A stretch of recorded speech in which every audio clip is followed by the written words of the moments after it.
All right. You guys good? All right, 3, 2, 1.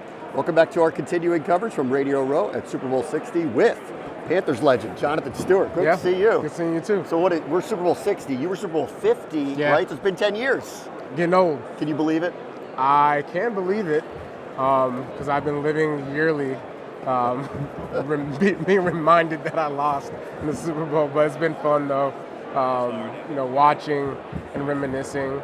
And the further you get away from, the years of playing, the more you have acceptance of, what has transpired, and also too the gratitude, right?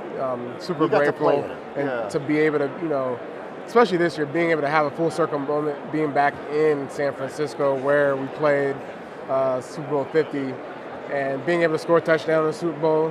It's like you're at the point in your life, like, hey man, like, look at what God blessed you with. That's right. You can't be too down on yourself. But there's definitely a lot of lessons, that I've learned from my experience through my whole career, but specifically the Super Bowl. Yep. So we're a few days away from the Seahawks and the Patriots. Mm-hmm. What memories get harkened up for a few days away from getting ready to play in the big game? Yeah, the memories that I have is, being in the locker room, San Jose. That's where we practiced, and I just remember, guys, having Ryan Khalil had this like vintage camera, our center. He had his vintage camera out, and he was taking pictures and creating moments. That's cool. And that were very cherishable moments, and being here, the preparation that you go through is so emotional.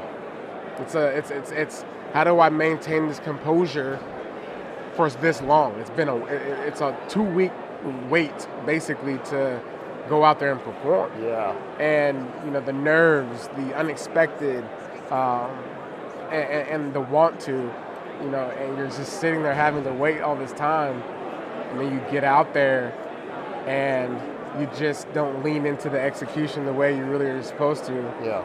The ball doesn't go the way you want it to go. Kotri caught it. Jericho Kotri, he caught that ball. Yeah. But I get it. Right? I get it. Peyton Manning, Broncos. You want them to do that like thizzle. But it was a magical moment. My mom, my brother were here to experience that with me. Yeah. And it's something I'll never forget. Yeah. You play this game for so long, and you play to potentially, hopefully, get an opportunity to play for, the big granddaddy of them all. Yep. And I got a chance to do that. Yep. Who do you like this weekend, Seattle or New England? I like Seattle. I like Seattle because they have a defense that is number one in the league, period, point blank. You have a good defense that keeps guys out of the end zone. You got a defense that keeps everything in front of them. I love, Mike, what he does, what he's brought to this Seattle Seahawks team. He's brought this identity that people want to remember, the Legion of Boom. And now you have the dark side. And I love that storyline because it's so fitting to what football is all about. It's playing fundamentally sound football, and they do a great job tackling. They keep things in front of them. The DBs, the secondary, do a good job of understanding who they're matching on certain scenarios, and that's why they're so good. They go from playing zone one moment to playing man the other moment, and then they are capable of matching while they're in zone to create one-on-one matchups, right? And, I think on the offensive side of the ball, you have Sam Darnold. If he does not turn the ball over, you're not going to be able to keep up the pace of scoring. Yep. I think they have, JSN.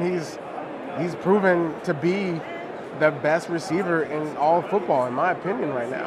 And Christian Gonzalez and company, they're going to have to figure out how to stop that. Yep. And while they're trying to figure out how to stop that, they got to stop the run.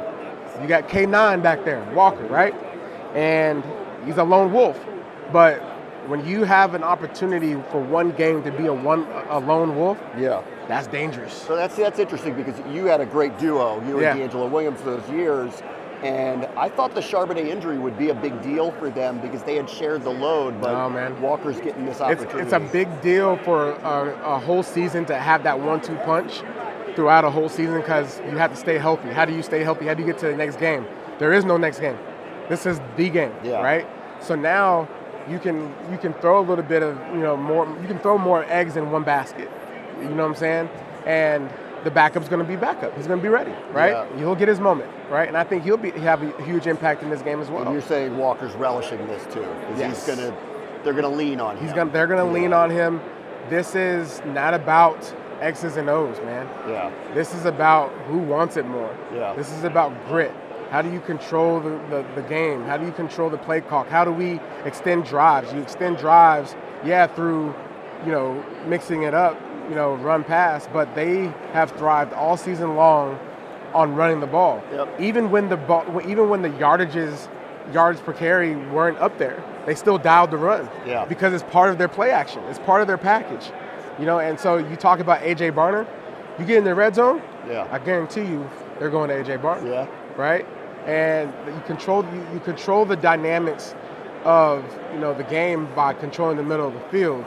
And I think they have the pieces to do that. And I think we're also going to see a little bit of Sam Darnold getting out of the pocket. Yeah.